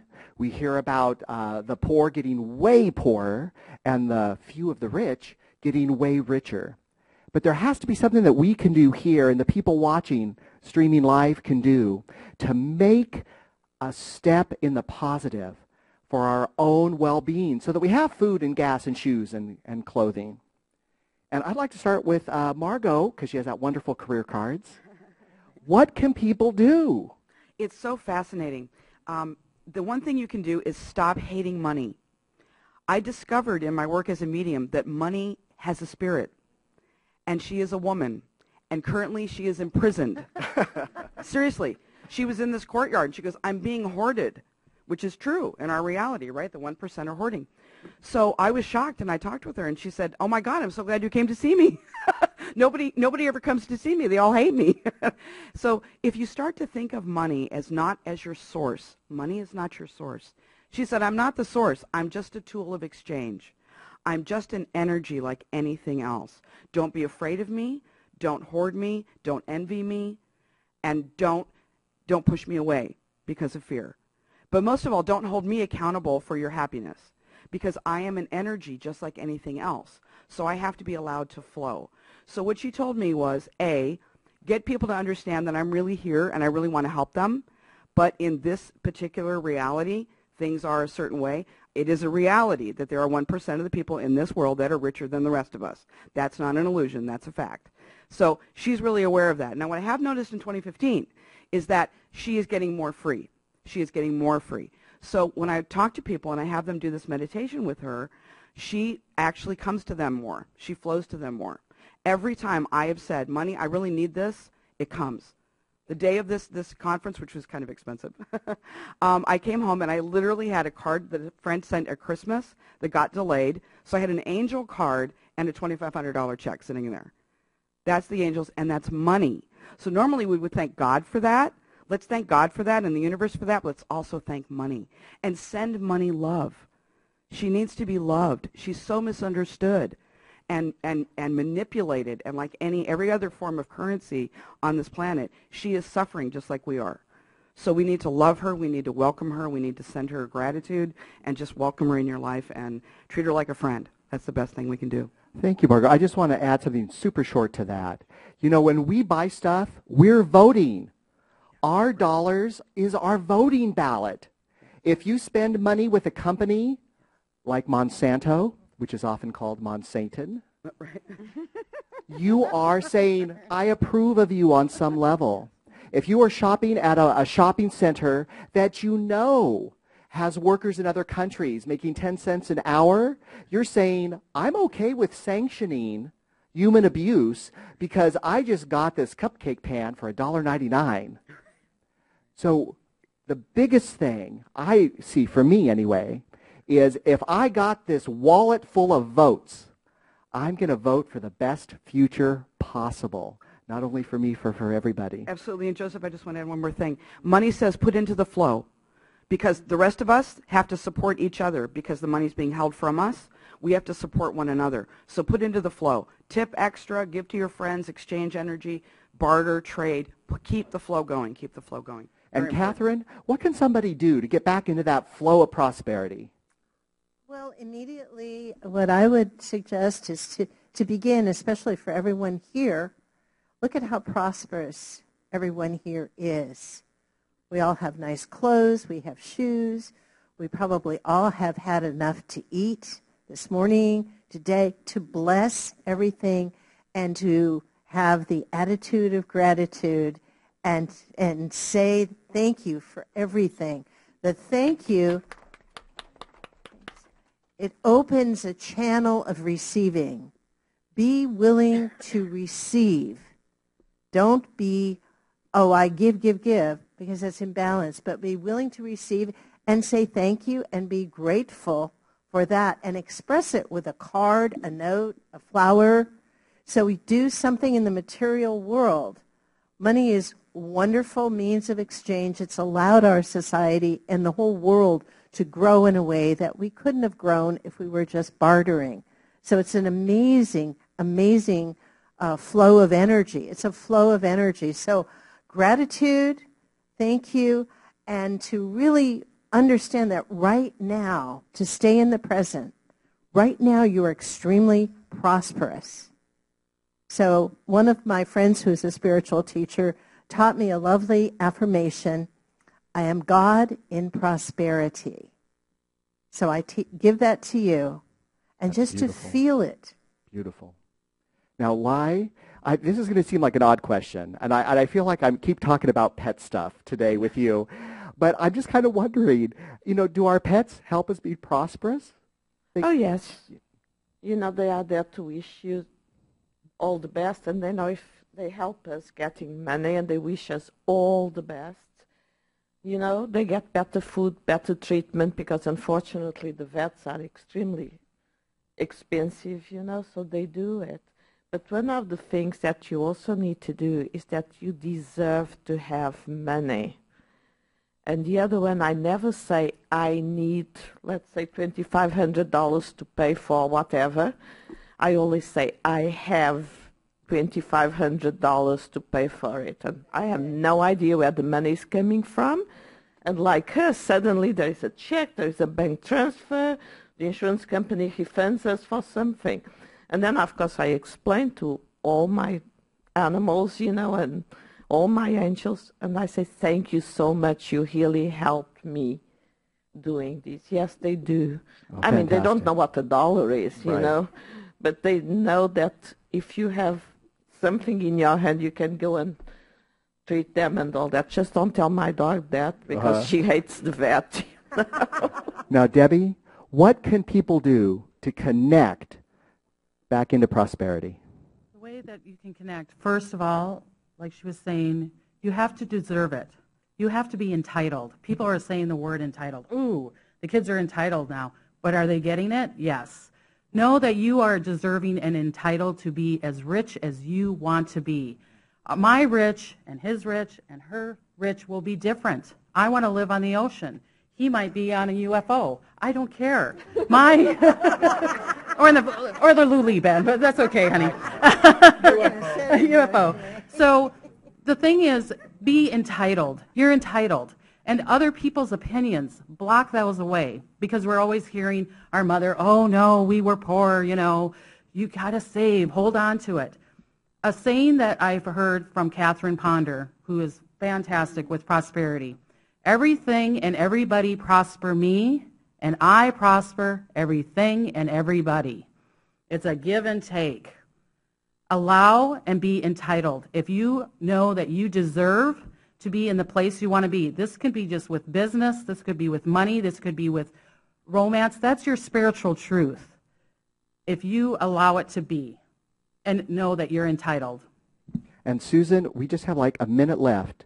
Would you like to add something? Well, the trouble with the spiritual community is that we believe we should be poor. This is not a good thought for us to foster. The reason we believe that is because we heard this saying from Jesus about only the rich, you know, the rich man is not going to get into the kingdom of heaven, basically, is what we heard. And it was a complete misinterpretation, by the way, of what he was actually saying, which I'm not going to go into. But the reality is we deserve to have money. We deserve to not only be spiritual, but we deserve, if we are a spiritual healer, for example, if we're doing spiritual work, we deserve to be paid for that. Okay? Yes. Don't give it away free. Doctors don't give it away free. Any professional does not give their services away free. We think, oh, well, just give me whatever you think you... That's ridiculous. Set your fee and get paid. Here's a good affirmation. I love money and money loves me. It comes to me often. That's great. Okay, we ended up with, just as I was just graciously given, a little bonus time in closing the panel before we do the raffle and get you guys those prizes for being here with us today. We're going to go right down the line. We're going to be starting with Catherine, and it has to be under a minute. A minute or less. Closing thought. Closing thought. We are in a very exciting time. Forget the Chinese curse. It's a lot of fun to be here now. Enjoy the ride. Relax. Breathe deeply. Remember, when you breathe deeply, you exhale longer than you inhale to activate your parasympathetic nervous system. Pay attention. Don't go into denial. Love the universe, i.e. yourself. And as I guess it was Deborah, you were saying, be entitled. You are entitled to all the universe has to give you, because in quantum physics, you are the expression of the great energy. Fantastic. Lori? Well, I would just say about the money thing, our source of supply is our connection with the divine. We work for God. We all work for God, whatever that means to us, the divine, creator, the quantum field, our high self. And as we are connected with that divine, in divine connection, money flows because money works for us. So that's the first thing I want to say. And as we're connected to that source and we work with the universal laws as well, understanding the law of circulation, the law of flow, the law of radiating out service and contribution, flowing out money and prosperity, it flows back to us by divine law. That's law of attraction, all in the law of one. So with that said, I just want to say visit me at booth 105, and my name is Lori Spagna. I'd love to meet you guys in person. I'm so grateful to be here. Thank you, Joseph. Susan? For having me. So one of the major keys to prosperity is to find out what your true purpose is and to follow it. And how do you find that out? Ask. Ask within. Find out from your higher self, what is highest wisdom for me to do today? What is highest wisdom for me to do in my career, in my life, in my relationships, in my field of prosperity? So money will flow once you are living your true divine purpose, true divine destiny, true divine plan. So that's a very important thing. At this time, we have an unprecedented opportunity for educational opportunities. You know, we went from the printing press to the telegraph, the telephone, to, and now we are in the internet. So everyone can learn anything. It's amazing. This world has exploded in terms of opportunities for spiritual growth as well, which you can actually learn so many spiritual things on the internet as well. So that's completely amazing. And for the first time in known history, anyone can publicly follow any alternative spiritual practices without being burnt at the stake, stoned to death, crucified, or facing a firing squad without fear. Now, I shouldn't say anyone, because there are some countries that still are repressed, but most everyone in the world is in that situation. So we should count ourselves very fortunate that we have the opportunity to grow spiritually, and because of that, and we are growing spiritually. Actually, I shouldn't say because of that. Our consciousness is supporting this new world and this new age. Fantastic. Debbie. Hi, I'm Debbie Griggs. I love myself. All I'm going to say to you guys love yourself, love yourself, love yourself. Believe in your truth. Do not listen to other people's opinions. Believe in yourself and know that you're entitled to go to the highest realm of where you want to be. I love you, and have a great day. Fantastic. Vincent? No, I'm going to follow that too, Debbie. We are individualized expressions of Source, a divine being that makes us inherently unlimited, magnificent, capable of creating anything and everything. The only reason why we have manifested any type of blockage or garbage in our lives is because we have forgotten that. And it absolutely is vital. In order to heal the we, you have to heal the I. All I was talking about today and any of the negative that I presented was so that you can see your capability. Good, bad, or indifferent, it is up to you to heal the world, heal the self, and the only way to be able to do that is by believing in yourself and accepting and loving yourself unconditionally. That's the start of it and the end of it, and everything else flows from that naturally. Wonderful. Thank you. Lai? Well, I agree entirely with what they said, but there is one thing that nobody has talked about is family and communication. I find out that now everybody, you go out for dinner and all the kids have iPads, iPods, and God knows what, and they don't really talk.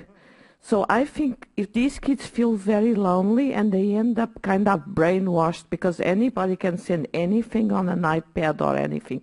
Make no mistake, I'm all for technology. It's very good and it helps us a lot, helps us medically and all that. But let's communicate with the children, with elderly people. They are so lonely, some of them. They have nobody to talk to. So if we could do that and to the children, teach them integrity, kindness, love for animals and other people, and what you can do, and sharing, because it's me, me, me, and it cannot be me all the time. Absolutely. Thank you. Margot? One of the biggest things we have to change now is how we manifest, right? So in the old days, you used to be able to put out like a net or a beacon and go, I want that, and we would draw it to ourselves. Now, everything's in our energy field, So now the way we manifest is through the gut first, because that's where the divine comes into the body. We allow it to flow in. It manifests and grows in the heart through heart energy. And science has now proven that the heart actually has a bigger energy field than the brain. And then we bring it up to the brain to manifest it into the world. So it's completely opposite of what we're used to doing. So it's no wonder that we're a little confused. So the thing is, don't manifest with your mind anymore. Manifest with your gut, with your innate intelligence. Open up. Let it grow in your heart. Open up your heart. And then when it's ready to come into the world, use your brain. Fantastic. Let's give our panel a big round of applause. We have today Lai Uberud, Vincent Jenna, Lori Spagna, Dr. Catherine Athens, Debbie Griggs, Margot Mathias, Dr. Susan Shumsky, and myself, Joseph Ernest Martin. And, and now the moment you've been waiting for, the prizes. Lai, would you like to say a word about your prize? This is a gift certificate for a reading with me by phone.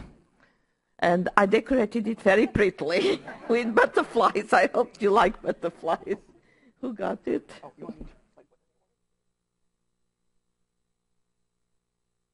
Winning number B as in boy, 0057. Sandra.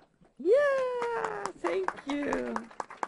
Vincent, you want to say a quick word about your prize? I also have a gift certificate for a personal 60-minute reading. It's very intense. And you will walk away having the information you need to unblock anything in your life. So that is my gift to everybody, and that's also by phone.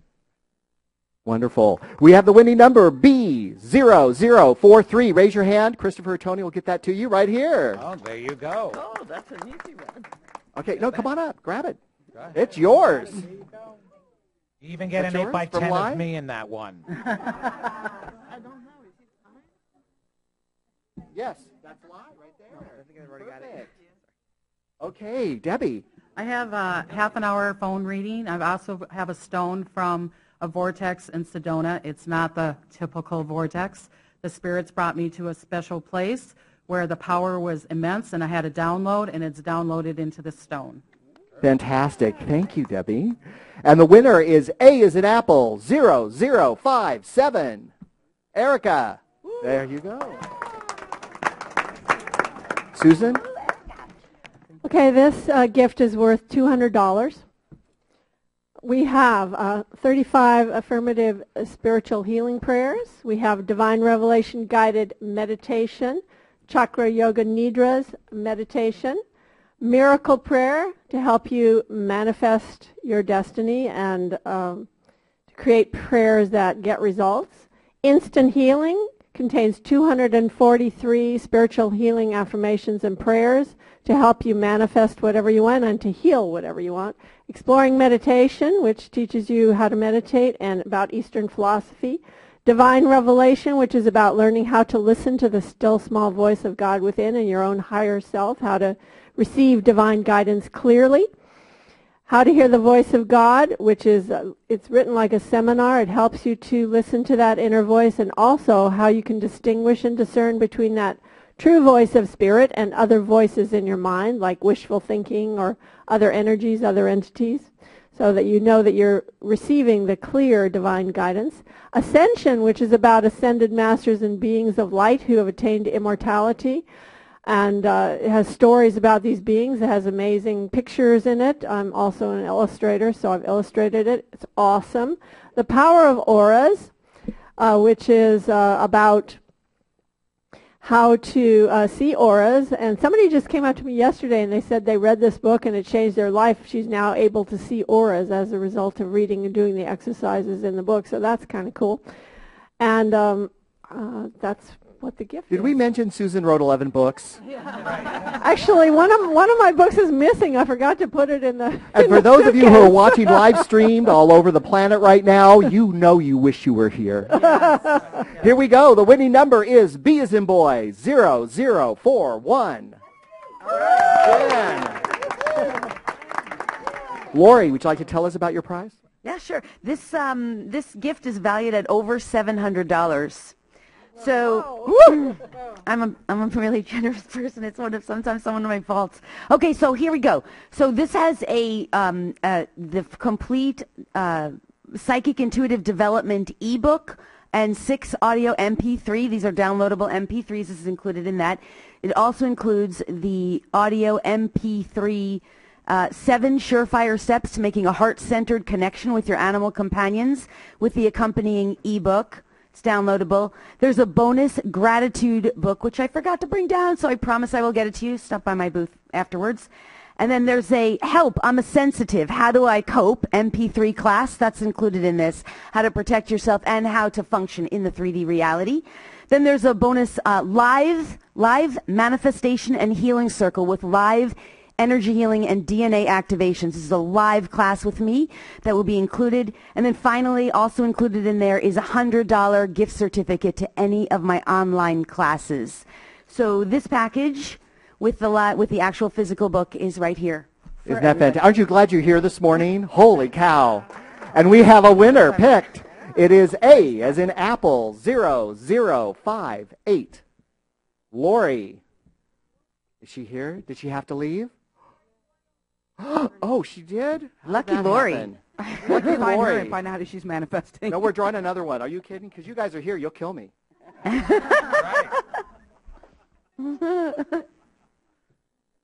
Here we go. A is an Apple. 0071. Susan. Right back here. Susan, come on up. Yay, Susan. Catherine, will you tell us about your prize? Yes, I brought a nice little card, and I also write books. However, I didn't bring my books. I have several books and CDs. So this card entitles you to some of the books, or I will give you a counseling session of an hour to an hour and a half. So this prize is worth probably about $300, plus to read by or to receive inspiration by, I brought a beautiful gift that will ignite your room with a very nice scent to help you get into the alpha mode so that you will receive the gifts of your counseling or your reading. Fantastic. And the winner is A as in Apple 0063. And it looks like Sudi. There she is. Yay! Thank you so much for being part of the Conscious Life Expo Power, Predictions, and Passion panel. We couldn't get one more P word in there. Thanks, guys.